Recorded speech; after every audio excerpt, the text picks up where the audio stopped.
Bapa yang bersemai dan kerajaan surga, yang boleh kami kenali dalam nama Tuhan Yesus Kristus.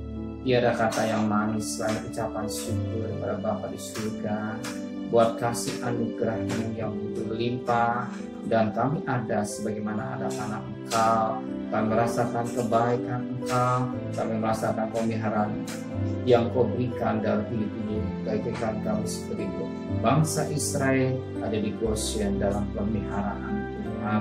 Tulah demi tulah ada, tapi Tuhan Engkau tidak izinkan mengenal hidup kami. Maka sebagai tanda syukur kami kepada Engkau, adakan mesbah keluarga, mesbah pribadi, kami naikkan pujian dan penyembahan, kami naikkan doa syafaat kepada Tuhan, dan kami rindu juga untuk mendengarkan renungan firman-Mu. Roh Kudus mengurapi hamba-Mu, Roh Kudus mengurapi kami yang mendengarkannya, dan bentukkan hati kami. Haleluya. Shalom.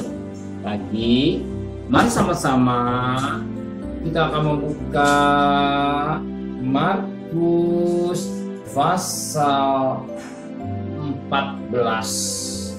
Markus pasal 14 ayat 66 sampai ayat 72. Markus pasal 14 ayat 66 sampai 72. Petrus menyangkal Yesus.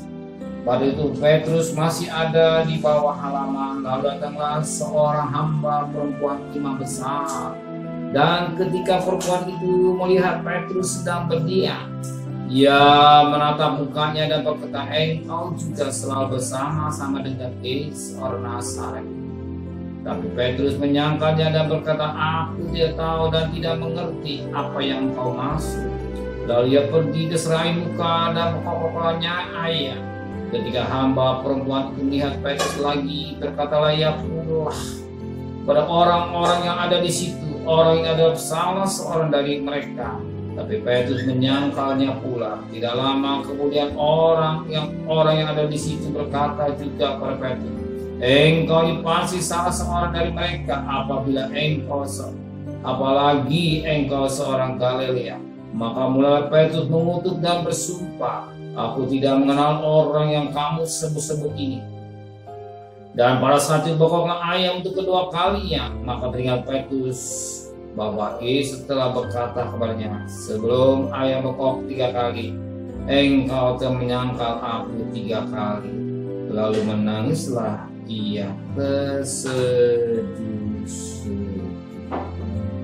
Suatu pelajaran yang indah yang kita dapat petik pada pagi hari.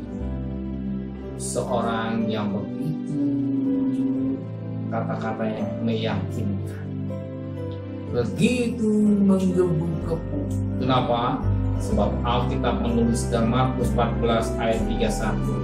Tetapi dengan lebih bersungguh-sungguh Petrus berkata, "Sekalipun engkau harus mati bersama-sama engkau, aku takkan menyangkal Yesus." Lihat, Petrus berkata dengan lebih bersungguh-sungguh, "Sekalipun aku harus mati bersama engkau, aku takkan menyangkal." Ini perkataan ketika Petrus tidak melihat Yesus belum ditangkap, belum dianiaya, belum apalagi malam siksa. Inilah sifat manusia. Ketika masih senang, tidak ada persoalan apapun, dia mau saya mengiring Tuhan sampai nafas yang terakhir. Tapi ketika menghadapi masa, ketika doanya seperti belum dijawab, belum dikabulkan, atau keinginan belum jadi nyata, apa yang terjadi? Inilah isi seorang anak. Bukan waktu senang, tetapi waktu mati masa. Apakah bisa? Apakah yang diucapkannya komitnya sesuai dengan kenyataan? Ternyata apa yang terjadi? Ketika Yesus tangkap, Petrus berkata pada ayat 71, maka mulai Petrus mengutuk dan bersumpah, "Aku tidak kenal Yesus yang kamu sebut-sebut ini." Mengutuk dan bersumpah. Aku tidak kenal Yesus. Jangan ya, kita yang hadir pada pagi hari berkata serius, bersumpah dalam tidak kenal Yesus. Apa? Tidak memang Yesus. Tidak mari persoalan, tidak boleh lupakan komunikasi dengan Tuhan.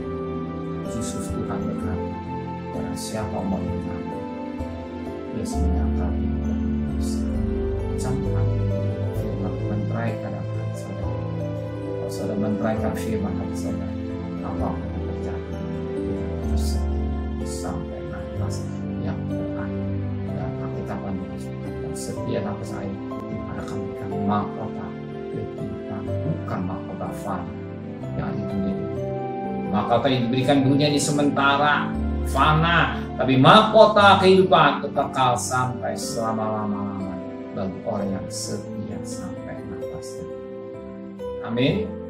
Benar Bapa di surga, justru yang kami rindukan itu mahkota kehidupan yang Kau berikan kepada orang yang setia. Mahkota yang dunia ini sementara, fana. Biar kami mau setia dalam hadapi hidup yang kami jalan.